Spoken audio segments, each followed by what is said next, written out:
दीर्घ स्वर, दो भागों में हमने स्वरों को बांटा। अब देखो जिह्वा की क्रियाशीलता के आधार पर,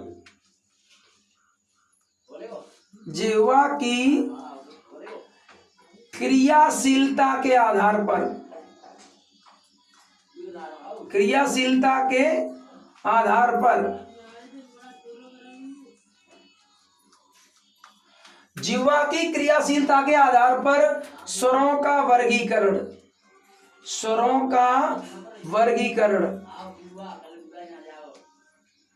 ठीक है। जिह्वा की क्रियाशीलता के आधार पर स्वरों का वर्गीकरण हमने, बिल्कुल आपकी समझ में आएगा। आप ऐसे करके ये बना लीजिए, मैं बना रहा हूं, ऐसे करके बना सकते हैं आप, ठीक है। इसको आप बना लीजिए।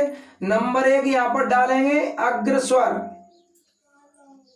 अग्रस्वर, यहां पर डालेंगे मध्य स्वर, और यहां पर डालेंगे पश्च स्वर, ठीक है। अग्रस्वर, मध्य स्वर और पश्च स्वर।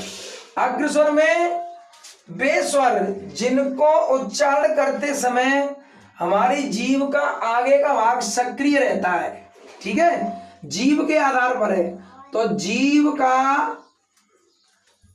आगे का भाग सक्रिय, आगे का भाग क्रियाशील रहता है, ठीक है। आगे का भाग सक्रिय रहता है। इसमें जैसे ए ए आई, ठीक है, ये ए आई और आपका री, देखो ए जिह्वा का आगे का भाग सक्रिय रह रहा है, ए आई और री, ठीक है। ये हो गए अग्रस्वर। ध्यान रखना, आपको समझना है। देखो ये अगले बार तुरंत समझ में आ जाएंगे, आपको केवल ये ध्यान रखना है, बस इसको समझना है, ठीक है। ए आई और री, ठीक है। अब मध्य स्वर में जिह्वा का मध्य का भाग सक्रिय रहता है, उसमें आ जाएगा अपना छोटा आ, केवल मध्य स्वर हो गया, ठीक है।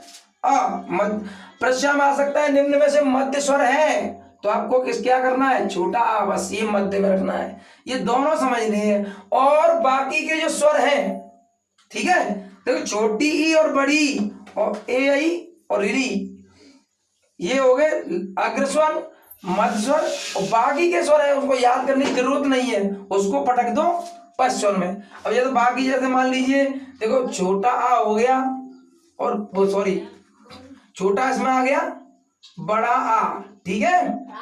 अब इसमें आ जाएगा छोटा ऊ और बड़ा ऊ, ठीक है, ऊ।